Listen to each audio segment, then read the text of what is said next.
처음에는 우리가 신앙생활을 잘 하는데 조금 하다 보면 신앙생활이 익숙해지게 됩니다. 그럼 예배도 익숙해지는 거죠. 그러니까 예배에 온 마음이 들여지지 않는 겁니다. 또 우리가 하나님 앞에 헌신하는 것도, 아니 이만큼 헌신했으면 사람들이 나를 인정해 줘야 되는데, 새벽에 나와서 열심히 기도하고 뭔가 하나님께 부르짖었으면 하나님이 내 삶에 복을 주셔야 되는 거 아닌가? 우리의 헌신이 정말 올바른 헌신인가? 우리가 돌아봐야 되는 거죠. 정말 하나님 앞에 가져야 할 태도는 겸손이 아닌가 생각해 봅니다. 순종한다는 것, 그것은 하나님의 수많은 은혜에 대한 마땅한 반응이 순종이라는 거예요. 순종을 했다고 우리가 교만할 이유는 하나도 없는 거죠.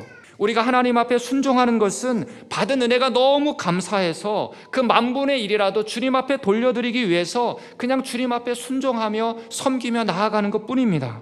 그런데 많은 사람들은 순종한 후에 너무 인정받으려고 해요. 성전을 짓는 것 그 자체가 그들을 거룩하게 만들지 않는다는 것, 우리의 섬김이 우리를 거룩하게 만들지 않는다는 것, 스스로 거룩한 삶을 살아야 하는 것입니다.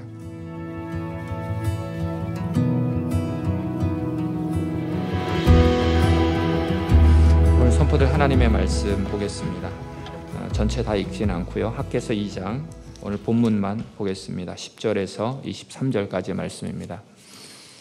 학개서 2장 10절에서 23절 교독하겠습니다. 다리오 왕 제2년 9째 달 24일에 여호와의 말씀이 선지자 학개에게 임하니라. 이르시되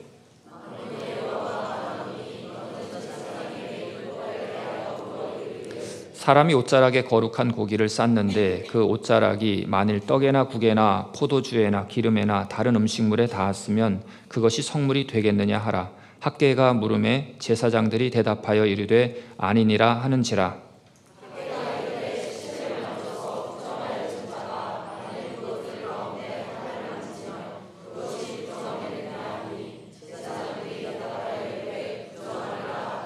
이에 학개가 대답하여 이르되 여호와의 말씀에 내 앞에서 이 백성이 그러하고 이 나라가 그러하고 그들의 손의 모든 일도 그러하고 그들이 거기에서 드리는 것도 부정하니라.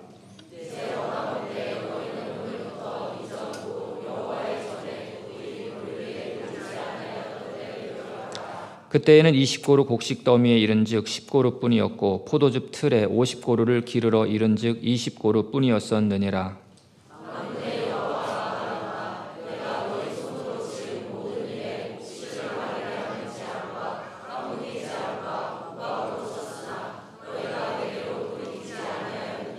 너희는 오늘 이전을 기억하라. 9째 달 24일 곧 여호와의 성전 지대를 쌓던 날부터 기억하여 보라.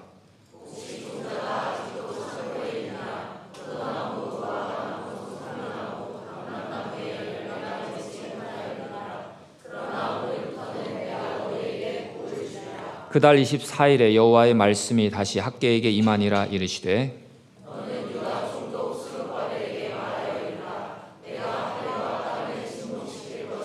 여러 왕국들의 보좌를 엎을 것이요 여러 나라의 세력을 멸할 것이요 그 병거들과 그 탄 자를 엎드러뜨리리니 말과 그 탄 자가 각각 그의 동료의 칼에 엎드러지리라.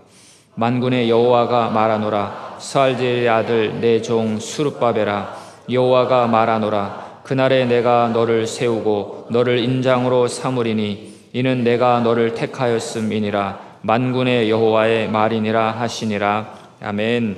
기도하겠습니다. 하나님 아버지, 말씀을 듣는 은혜를 우리에게 주셔서 감사드립니다. 주님의 말씀은 생명의 양식이고 우리의 영혼을 새롭게 할 수 있는 말씀임을 저희는 믿습니다. 이 시간 우리의 마음을 열어주시고 말씀을 통해서 주의 뜻을 깨닫게 하여 주시옵소서.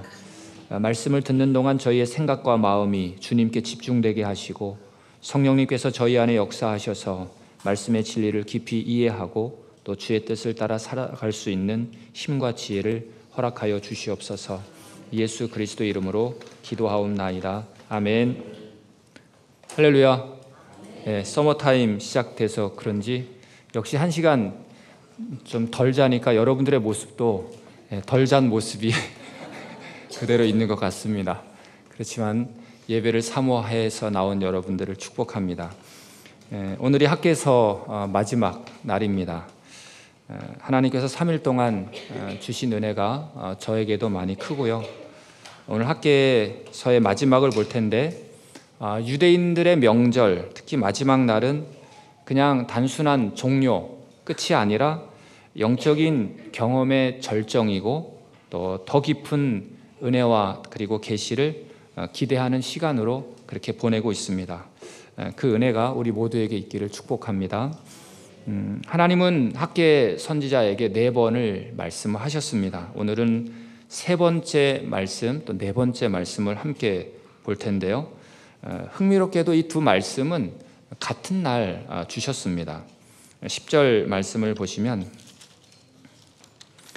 다리오 왕 제2년 9째 달 24일에 그러니까 9월 24일에 이 말씀을 주신 거죠. 그런데 20절 말씀을 보니까 그날 24일에 그러니까 9월 24일에 주셨다라는 거죠. 본문을 더 잘 이해하기 위해서 지금까지 이야기를 간략히 정리하겠습니다. 아주 귀가 따갑도록 말씀을 들으실 것 같은데요. 바벨론 포로에서 돌아온 이스라엘 백성들은 성전 건축을 이제 시작을 했죠. 그렇지만 현실적인 어려움들이 따라왔고 또 방해하는 사람들도 있어서 결국 공사는 멈춰졌습니다. 그 기간이 무려 몇 년이라 그랬습니까? 16년. 근데 이제 뭐 학자마다 차이가 있습니다. 아무튼 16년 동안 지속이 됐습니다. 하나님께서는 그래서 이제 학계 선지자를 보내서 성전 건축을 게을리하는 그런 백성을 이제 책망을 하시는 거죠. 그들은 이미 성전 건축에 마음이 없었습니다. 그리고 자신의 집을 짓는 데만 몰두했고 성전 재건을 그들의 우선순위에서 멀리 밀어냈던 거죠. 그러나 하나님께서는 이제 학계 선지자를 통해서 그들의 우선순위를 바르게 잡고 이제 성전 재건을 명령을 하셨습니다. 백성들은 학계 선지자가 선포한 그 말씀에 감동을 받게 되고 그리고 다시 성전을 재건하게 되죠. 그때가 언젠가 1월 15일, 1장 15절이네. 1월 15일이나. 자, 1장 15절 말씀을 보니까 그때는 다리오 왕, 제가 1시간 덜 자서 그렇습니다. 그때는 다리오 왕 제2년 6째 달 24일이었다. 그러니까 6월 24일에 건축을 시작을 한 거죠. 그러나 얼마 지나지 않아서 이제 백성들은 솔로몬 성전을 기억하고 그리고 바벨론의 그 웅장한 신전들을 떠올리면서 현재 짓고 있는 이 초라한 성전, 그 성전을 보면서 마음에 낙심이 되었습니다. 이때 하나님께서는 다시 학계 선지자를 보내서 힘을 내라. 내가 너와 함께한다. 스스로 굳세게 해라. 이렇게 용기를 주시는 장면을 우리가 어제 보았습니다. 하나님은 성전의 그 영광이라는 것이 사람들이 생각하는 그 크기, 그 어떤 웅장함 거기에 있지 않다는 것을 말하면서 이전 영광이 왜 이런지 모르겠네요. 오늘 9절 말씀을 보니까 이 성전의 나중 영광이 이전 영광보다 크리라 이렇게 말씀을 하셨습니다. 그리고 하나님의 임재를 이제 선포한 거죠. 그 말씀을 듣고 이제 백성들은 또 다시 힘을 내서 열심히 성전 공사를 시작하고 계속 진행하고 있었습니다. 그런데 하나님이 또 다시 학계 선지자를 통해서 말씀을 하시는 것이죠. 그것이 이제 바로 오늘 우리에게 주시는 하나님의 말씀입니다. 자, 성전 재건이 언제 시작됐느냐? 다리오 왕 6월 24일에 성전 재건이 시작되었고요. 지금은 9월 24일이니까 이제 성전 재건이 시작된 지 이제 3개월이 지난 그 시점이었습니다. 자, 성전 재건이 시작됐지만 백성들이 볼 때 이제 3개월이잖아요. 이제 4년 동안 성전을 지어야 되는데 3개월이니까 얼마나 짧은 시간입니까? 근데 눈에 띌 만한 특별한 변화가 보이질 않는 것입니다. 그러니까 백성들의 마음은 굉장히 조급해지고 그리고 마음에 의심과 불안이 그들에게 있지 않았을까 생각됩니다. 또 그들의 어떤 영적인 사건, 영적인 상태도 좀 흔들리는 모습이 보였습니다. 그래서 사실 하나님께서 그들에게 나타나신 것이죠. 하나님께서는 그냥 단순한 성전 건축에만 관심 있으신 것이 아니라 백성들의 마음의 상태를 우리 하나님은 점검하고 계시는 것입니다. 그러니까 하나님은 백성들의 삶과 그들의 마음은 아랑곳하지 않고 그냥 성전 짓는 데만 매몰되신 분이 아니라는 것이죠. 하나님께서 물론 성전 건축도 중요하지만 하나님의 백성들의 마음과 그들의 삶도 중요하게 보신다고 하는 것입니다.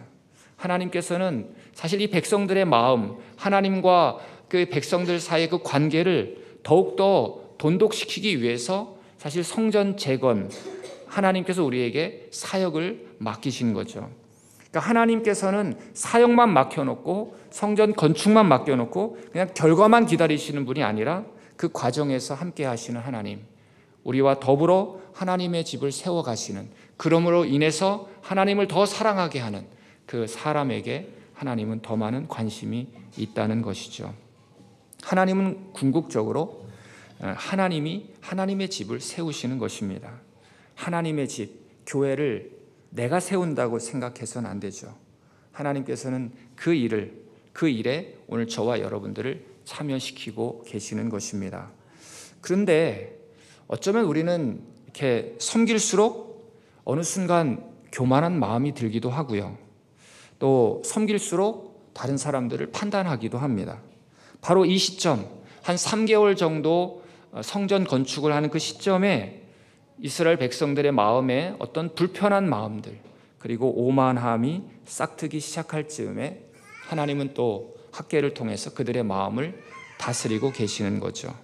이 시기에 스가랴 선지자도 유다 백성들에게 하나님의 말씀을 선포하는데, 스가랴 1장 1절 말씀을 보게 되면 다리오 왕 제2년 8째 달에 여호와의 말씀이 이도의 손자 베렉의 아들 선지자 스가랴에게 임하니라 이르시되, 그러니까 지금 시간은 성전을 건축한 지 3개월이 지난 시점인데, 지금 이 스가랴는 성전 건축을 시작한 지 8째 달이니까 2달 정도 어간에 하나님의 말씀을 전하고 있는 모습을 보게 되죠. 어떤 내용인가? 우리 2절에서 6절까지 우리 한번 같이 읽겠습니다. 여호와가 너희의 조상들에게 심히 진노하였느니라. 그러므로 너는 그들에게 말하기를 만군의 여호와께서 이처럼 이르시되 너희는 내게로 돌아오라. 만군의 여호와의 말이니라. 그리하면 내가 너희에게로 돌아가리라. 만군의 여호와의 말이니라. 너희 조상들을 본받지 말라. 옛적 선지자들이 그들에게 외쳐 이르되 만군의 여호와께서 이같이 말씀하시기를 너희가 악한 길 악한 행위를 떠나서 돌아오라 하셨으나 그들이 듣지 아니하고 내게 귀를 기울이지 아니하였느니라. 여호와의 말이니라. 예. 자, 여기서 스가랴의 권면이 뭡니까? 하나님께로 돌아오라라는 메시지를 주고 있어요. 회개하라라는 거죠. 지금 이들은 성전 공사를 잘 하고 있는 거죠. 그런데 하나님이 스가랴를 통해서 이런 말씀을 전하고 계신다면 미루어 짐작해 볼 수 있는 거죠. 그 백성들의 마음을. 겉으로는 지금 유다 백성들은 성전 재건에 열심히 있는 것처럼 보이지만 그들의 마음 상태가 처음 짓기 시작할 때의 마음과 많이 좀 달라졌다고 하는 것을 우리에게 보여주고 있습니다. 성전 공사를 하는데 하나님께로 돌아오라고 말씀하고 있는 거예요. 그게 2달 전의 말씀입니다. 근데 그것이 잘 지켜지지 않았던 것 같아요. 그래서 하나님은 학개를 통해서 다시 3달쯤 됐을 때 학개를 통해서 다시 한번 이스라엘 백성들에게 하나님의 메시지를 전하고 있는 거죠. 자, 어떤 내용을 지금 학개는 우리에게 말씀하고 있는 걸까? 우리 12절 말씀을 한번 같이 읽겠습니다. 사람이 옷자락에 거룩한 고기를 쌌는데 그 옷자락이 만일 떡에나 국에나 포도주에나 기름에나 다른 음식물에 닿았으면 학개가 물음에 제사장들이 대답하여 이르되 아니니라 하는지라. 네. 제사용 그 고기를 옷에 쌌습니다. 그런데 그 옷자락이 국이나 기름이나 포도주에 이렇게 닿았습니다. 그러면 그 음식이나 국이나 기름이 거룩해지겠느냐 이렇게 묻는 거죠. 제사장들의 대답은 아닙니다 였습니다. 그러니까 거룩함은 이런 어떤 간접적인 것으로 전달되지 않는 거죠. 오히려 거룩한 것이 부정한 것과 접촉될 때 오히려 거룩한 것이 부정을 입게 되는 거죠.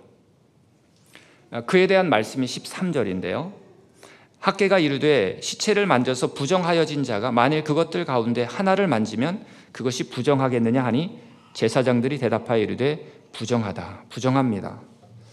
거룩함이라는 것은 우연히 얻는 것이 아니고 실수로 그 사람이 거룩하게 되는 것도 아닙니다. 이 거룩한 것은 하나님과의 관계를 통해서만 거룩해질 수 있는 거죠. 예를 들어서 감기는 전염이 됩니다. 이 건강한 사람과 감기 든 사람이 옆에 있으면 감기는 전염이 되는데 이 건강한 것이 이 감기 든 사람에게 전달이 되나요? 안 되죠. 그러면 얼마나 좋겠습니까? 목이 아픈 사람이 있는데 목이 아주 건강한 사람 옆에 있으면 목이 낫는다. 그럼 너무 좋을 것 같아요. 건강한 것은 전혀 전염이 안 됩니다. 그러나 질병은 쉽게 전염이 되죠. 여러분, 우리가 거룩해지는 것, 여러분, 믿음 생활을 잘 하려면 우리가 예배도 열심히 해야 되고 기도도 주님 앞에 열심히 나아가서 기도해야 되고 하나님 말씀을 묵상하고 또 섬겨야 되고 나누어야 돼요. 그거 왜 모릅니까? 그런데 그걸 계속 유지하는 것은 어려운 거예요. 그러나 부정한 삶은 너무 쉽습니다. 안 하면 되는 거예요. 안 하면 되는 거예요. 요즘 학개 선지자가 성전 건축 중에 왜 이런 말을 하는 걸까? 14절 말씀을 한번 같이 읽습니다. 이에 학개가 대답하여 이르되 여호와의 말씀에 내 앞에서 이 백성이 그러하고 이 나라가 그러하고 그들의 손의 모든 일도 그러하고 그들이 거기에서 드리는 것도 부정하니라. 부정하다는 거예요. 이 나라도 지금 부정하고 너희들도 지금 부정하고 너희들이 드리는 예물도 부정하고 모든 것이 부정하다. 지금 백성들은 성전을 짓고 있다고요. 외형적으로 완전히 바뀌었습니다. 하나님의 일을 제쳐놓고 자기 일만 그렇게 열심히 했던 사람들인데 아니요. 이젠 자기 일을 제쳐놓고 성전을 짓는 일을 열심히 하는 사람들이에요. 엄청난 변화가 그들에게 찾아왔다고요. 그런데 하나님께서 성전을 건축하는 그 백성들의 나태해진 것을 보고 내가 너희 마음 상태를 봐줄 수 없다. 부정하구나. 이렇게 말씀을 하셨다는 겁니다. 외적인 우리의 행위가 우리를 거룩하게 만들지 않습니다. 이스라엘 백성들은 잘못된 생각을 하고 있었던 것 같아요. 성전 건축 이제 3개월 차 백성들의 그 생각이 나태해지기 시작한 거죠. 마음이 없이 이제 성전을 건축하는 겁니다. 하나님의 영광을 위해서 온 마음을 쏟지 않는 거예요. 이렇게 성전만 지으면 어떻게 먹고 살란 말이야. 자신의 일상을 때로는 고민하고 또 불평하는 마음 있지 않았을까요? 아니면 성전을 짓고 있으니까 이제 하나님은 우리에게 축복해 주실 거야. 어떤 보상 심리도 아마 작동하지 않았을까 생각이 됩니다. 아니, 이만큼 헌신했으면 사람들이 나를 인정해 줘야 되는데 새벽에 나와서 열심히 기도하고 뭔가 하나님께 부르짖었으면 하나님이 내 삶에 복을 주셔야 되는 거 아닌가? 처음에는 우리가 신앙생활을 잘 하는데 조금 하다 보면 신앙생활이 익숙해지게 됩니다. 그럼 예배도 익숙해지는 거죠. 그러니까 예배에 온 마음이 들여지지 않는 겁니다. 또 우리가 하나님 앞에 헌신하는 것도 우리의 헌신이 정말 올바른 헌신인가 우리가 돌아봐야 되는 거죠. 목사인 저도 마찬가지고요. 정말 하나님 앞에 가져야 할 태도는 겸손이 아닌가 생각해 봅니다. 예수님은 당시 사회에 있는 종을 예로 들면서 어제 큐티 말씀이에요. 이렇게 말씀하십니다. 누가복음 17장 7절 말씀 보시면 너희 중 누구에게 밭을 갈거나 양을 치거나 하는 종이 있어 밭에서 돌아오면 그더러 곧 와 앉아서 먹으라 말할 자가 있느냐? 도리어 그대로 내 먹을 것을 준비하고 띠를 띠고 내가 먹고 마시는 동안에 수종 들고 너는 그 후에 먹고 마시라 하지 않겠느냐? 명한 대로 하였다고 종에게 감사하겠느냐? 이와 같이 너희도 명령 받은 것을 다 행한 후에 이르되 우리는 무익한 종이라 우리가 하여야 할 일을 한 것뿐이라 할지니라. 무익한 종이라. 여러분, 종은 주인을 섬기는 것이 당연한 의무였습니다. 종이 주인을 섬기는 것이 칭찬받을 만한 일이 아닙니다. 너무나 당연한 것이었어요. 끝까지 섬기는 거죠. 물론 지금 보기에는 너무 매정해 보입니다. 그러나 그 시대는 그것이 당연했던 거죠. 예수님은 제자들에게 이런 종의 태도를 가지라고 말씀하시는 것이죠. 여러분, 순종한다는 것, 그것은 구원의 은혜에 대한, 하나님의 수많은 은혜에 대한 마땅한 반응일 뿐이 반응이 순종이라는 거예요. 순종을 했다고 우리가 교만할 이유는 하나도 없는 거죠. 단지 무익한 종이라고 스스로 생각하라고까지 말하고 있는 거예요. 우리가 하나님 앞에 순종하는 것은 받은 은혜가 너무 감사해서 그 만분의 1이라도 주님 앞에 돌려드리기 위해서 그냥 주님 앞에 순종하며 섬기며 나아가는 것뿐입니다. 그런데 많은 사람들은 순종한 후에 너무 인정받으려고 해요. 순종했으니까 선물을 달라는 거예요. 교회에서 왜 준비하지 않느냐는 거예요.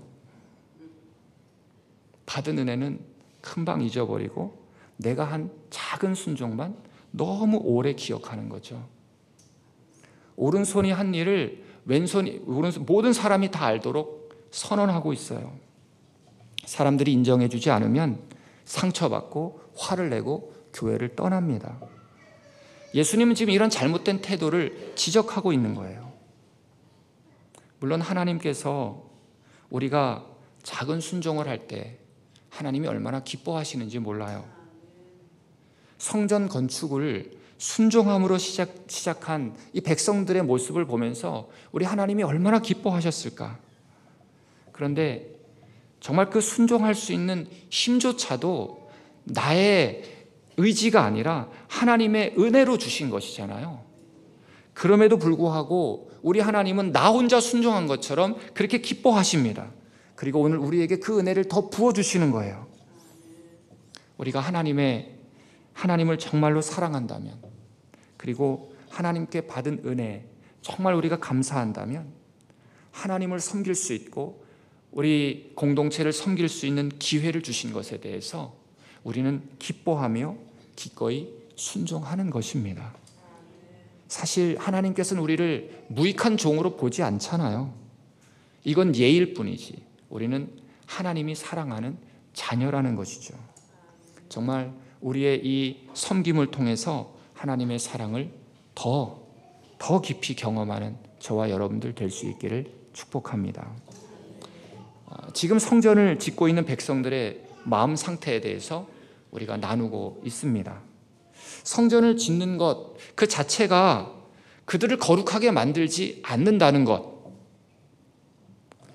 우리의 섬김이 우리를 거룩하게 만들지 않는다는 것, 스스로 거룩한 삶을 살아야 하는 것입니다. 여러분, 성전 건축을 한다고 해서 하나님 앞에 내가 성전 건축을 했으니까 나 요구 하나님 다 들어주셔야 됩니다. 그게 아니라는 거예요. 당연히 해야 할 일이라는 거죠. 마음에 감동이 되어서 정말 성전을 건축했다면 여러 가지 생각으로 우리의 마음이 하나님으로부터 멀어져 있을 수 있다는 것. 물론 성전을 짓고 있지만 그들의 마음을 다시 한번 추스려야 된다는 것을 말씀하고 있는 것입니다. 혹시 우리가 그러지 않는지, 봉사는 하는데 주님과의 관계가 혹시 서먹서먹하지는 않는지, 나 봉사했어, 그것으로 만족하고 있는 것은 아닌지. 전 여러분들이 봉사를 하면 할수록 더 큰 기쁨과 주님을 향한 더 큰 사랑이 더 큰 거룩함이 우리에게 밀려 들어올 수 있기를 축복합니다. 여러분, 하나님은 정말 부정해진 유다 백성들에게 다시 한번 격려의 말씀을 주십니다. 15절 말씀을 보시게 되면요, 한번 같이 읽을까요?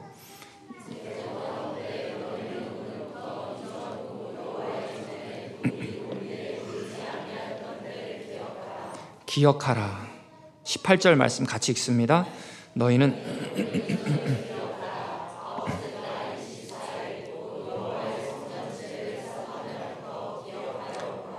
기억하라, 기억하라. 학개 선지자는 이스라엘 백성들에게 성전 재건 그 이전의 상황을 한번 생각해 보라고 합니다. 그리고 성전 재건 이후에 지금의 너희들의 상태를 한번 돌아보라고 하는 것이죠. 여러분, 유대인들이 지금 바벨론 포로에서 귀환했습니다. 그리고 성전 재건을 미루고 있을 때 그들이 겪었던 그 경제적인 상황, 어려움, 그런 영적인 침체가 바로 그들이 그 사명을 감당하지 않은 결과였음을 이야기하고 있는 것이죠. 우리가 분명히 그 상황들을 1장에서 보았는데 2장에서 또 이야기해 주시는 거죠. 16절 말씀을 보십시오. 그때에는 20고루 곡식 더미에 이른즉 10고루뿐이었고 포도주 틀에 50고루를 기르러 갔는데 20고루밖에 없다는 거죠. 만군의 여호와가 말하노라. 내가 너희 손으로 지은 모든 일에 곡식을 마르게 하는 재앙과 깐부기 재앙과 우박으로 쳤으나 너희가 내게로 돌아오지 않았다 말씀하고 있는 것입니다. 여러분, 오늘 15절 말씀에서 돌이 돌 위에 놓이지 아니하였던 때, 그때는 어떤 때입니까? 바로 성전이 황폐한 상태로 놓여 있었던 바로 그때죠. 그때를 지금 생생하게 묘사하고 있는 것입니다. 돌이 돌 위에 놓이지 아니하여 완전히 다 망가졌던 때였다는 거죠. 그렇지만 성전을 지금 짓고 있는 지금 이 순간에도 너희 마음을 돌아봐야 된다고 하는 것입니다. 여러분, 성전 재건 전에 백성들의 삶이 얼마나 힘들었었습니까? 많은 노력에도 불구하고 수확은 너무 적었다는 거죠. 이것은 어쩌면 현대를 살아가는 우리의 모습과도 많이 닮아 있다고 생각이 됩니다. 직장에서 성과를 내야 하는 오늘 우리의 삶이 사실 얼마나 피곤한지 몰라요. 이 세상은 좋은 결과만 최고라고 여기고 있는 이 세상입니다. 좋은 성과를 내기 위해서 내 자신을 얼마나 또 채찍질하고 있습니까? 그런데 그 모든 노력 속에 과연 하나님이 함께 하신지를 우리는 돌아보아야 하지 않을까요? 오늘 19절 말씀을 보십시오. 곡식 종자가 아직도 창고에 있느냐? 포도나무, 무화과나무, 석류나무, 감람나무의 열매가 맺지 못하였느니라. 그 이전이죠. 그러나 오늘부터는 내가 너희에게 복을 주리라. 여러분, 지금까지 나열한 나무들, 포도나무, 무화과나무, 석류나무, 그 감람나무, 이것은 약속의 땅의 그 풍요를 상징하는 거죠. 그러나 하나님께서는 그들이 열매를 맺지 못하게 하셨다고 하는 거예요. 이것은 자신의 노력으로는 충분치 않다는 것을 보여주는 것이죠. 궁극적으로 하나님께 달려 있다고 하는 것입니다. 이것이 하나님 백성의 본질이에요. 하나님을 의지하라라는 거죠. 따라서 하나님이 원하시는 것은 정말 세상의 기준에 맞춰서 바쁘게 살아가는 것이 아니라 우리의 마음을 먼저 하나님께로 돌이키라라는 거죠. 하나님 앞에 나아가는 것이 우선이다라는 거죠. 우리의 삶에 그 부정함이 넘쳐나는데 이를 방치한 후에 자기 집을 짓고 씨 뿌리는 일은 결국 실패로 이어질 뿐이라고 말씀하고 있는 것입니다. 어쩌면 또 봉사를 하는데 마음이 없는 봉사, 또 전심으로 하지 않는 섬김, 보상을 받으려는 마음, 사람에게 인정받으려는 마음, 사랑으로 하지 않는 섬김들, 그 모든 것들로부터 돌이키라고 말씀하고 있는 것입니다. 주님은 과거를 돌아보고 지금 현재의 모습을 보고 이제 다시 시작할 기회를 주시고 계십니다. 오늘 19절 말씀에 그러나 오늘부터는 내가 너희에게 복을 주리라 말씀하십니다. 여러분, 이 대목을 스가랴서에서는 좀 더 구체적으로 풀어서 설명을 합니다. 스가랴 8장 11절에서 13절 같이 읽습니다. 만군의 여호와의 말씀이니라.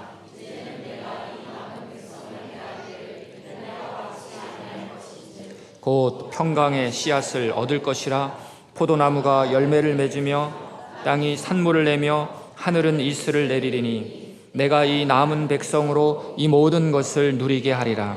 유다 족속아, 이스라엘 족속아, 너희가 이방인 가운데에서 저주가 되었었으나 이제는 내가 너희를 구원하여 너희가 복이 되게 하리니 두려워하지 말지니라. 손을 견고히 할지니라. 아멘. 여기서 보면 이제는 내가 너희를 복으로 삼아 주겠다. 하나님은 성전 건축을 하는 마음도 살피면서 우리의 마음이 또 주께로 돌아올 때 백성과의 관계를 새롭게 하시겠다고 말씀하고 있습니다. 자, 이제는 내가 라고 스가랴에서는 말씀하셨는데 오늘 학개서에서는 뭐라고 말씀하십니까? 19절 말씀해 보니까 오늘부터는 하나님은 단순히 그냥 성전 건축이라는 그런 행위로 끝내는 것이 아니라 그들의 마음도 주님 앞에 돌이키기를 원하시고 그리고 그 이후에 그들에게 복을 주시기를 원하시는 것이죠. 오늘 우리가 섬김의 현장에 나아가는 오늘 저와 여러분들, 섬김을 통해서 하나님을 기쁘시게 하고 과연 우리의 마음이 정말 온전하게 섬기고 있는지를 우리 자신들을 돌아보아서 참 하나님의 복된 백성으로 살아가는 저와 여러분들 될 수 있기를 바랍니다. 여기서 말하는 복은 단순한 물질적인 복만을 의미하는 것은 아니죠. 물론 감람나무가 열매를 맺고 또 포도나무가 풍성한 열매를 맺는 것, 이게 포함됩니다. 그러나 더 중요한 것은 하나님과의 관계에서 오는 복인 것이죠. 이것이 학개와 스가랴서에서 계속해서 반복해서 강조하는 거죠. 사경에서도 계속 강조한 내용입니다. 모든 성도들이 정말 하나님과의 관계에서 충만한 은혜의 복을 누리시기 바랍니다. 자, 그 다음에 네 번째, 하나님께서 스룹바벨에게만 주시는 메시지입니다. 21절 말씀을 보니까 너는 유다 총독 스룹바벨에게 말하여 이르라. 내가 하늘과 땅을 진동시킬 것이다. 여러분, 스룹바벨은 누구입니까?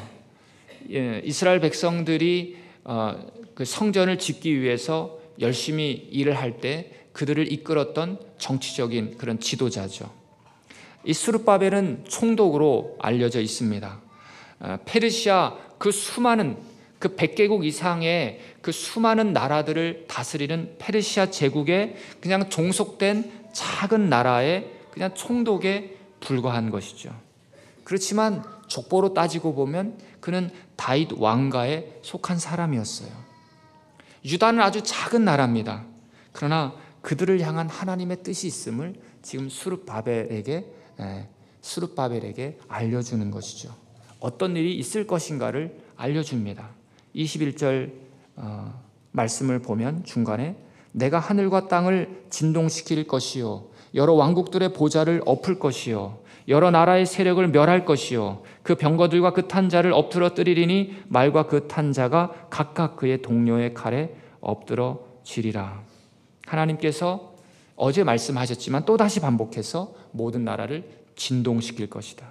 여러 왕국들의 보좌를 엎을 것이다. 군대를 내가 다 엎어뜨릴 것이다. 여러분, 군대가 얼마나 무섭습니까? 그러나 그 모든 군대 아무것도 아니라는 거죠. 하나님께서 하나님 나라, 하나님의 민족을 세우실 것을 지금 말씀하고 있는 것입니다. 자, 이 말씀은 지금 스룹바벨에게 주어졌지만 사실 스룹바벨은 그의 생전에 그 말씀이 성취되지 않았습니다. 그렇다고 이 예언이 실패한 것일까? 아니죠. 재건된 이 성전이 이전 성전보다 큰 영광을 가질 것이다 라는 이 예언은 바로 새 성전이신 예수 그리스도를 대표하는 것이죠. 결국 스룹바벨에게 주신 이 예언은 다윗의 후손이고 그리고 스룹바벨이 예표하는 예수님을 통해서 성취될 것입니다. 마태복음 1장 12절에서 16절 한번 같이 읽겠습니다. 바벨론으로 잡혀간 후에 여고냐는 스알디엘을 낳고 스알디엘은 수룹바벨을 낳고 수룹바벨은 아비웃을 낳고 아비웃은 엘리야김을 낳고 엘리야김은 아소르를 낳고 아소르는 사독을 낳고 사독은 아킴을 낳고 아킴은 엘리웃을 낳고 엘리웃은 엘르아사를 낳고 엘르아살은 mat단을 낳고 mat단은 야곱을 낳고 야곱은 마리아의 남편 요셉을 낳았으니 마리아에게서 그리스도라 칭하는 예수가 나시니라. 아멘. 예수님의 족보에 바로 이 스룹바벨이 언급되어 있는 것을 봅니다. 그러니까 예수 그리스도께서는 이 스룹바벨의 자손으로 오셔서 모든 구약의 말씀을 성취하셨습니다. 구약의 모든 예언은 바로 예수 그리스도 안에서 완성된 것이고요. 아직 성취되지 않는 모든 말씀들은 지금도 이루어가고 있고요. 예수 그리스도께서 이제 다시 오실 때 온전히 성취하게 될 줄로 믿습니다. 예수님은 바로 이 스룹바벨이 예표하는 만왕의 왕이십니다. 예수 그리스도께서 다시 오실 때 모든 통치와 모든 권력을 다 엎으시고 하나님의 나라만이 진동하지 않는 나라가 될 것입니다. 이 세상의 모든 나라는 다 흔들리지만 하나님의 나라는 영원히 흔들리지 않는 견고한 나라라는 것이죠. 그래서 오늘 23절 그 견고한 나라에 누가 주인이 될 것인가? 우리 23절 말씀을 같이 읽겠습니다. 만군의 여호와가 말하노라 스알디엘의 아들 내 종 스룹바벨아 여호와가 말하노라 그날에 내가 너를 세우고 너를 인장으로 삼으리니 이는 내가 너를 택하였음이니라 만군의 여호와의 말이니라. 아멘. 이것이 학계의 결론입니다.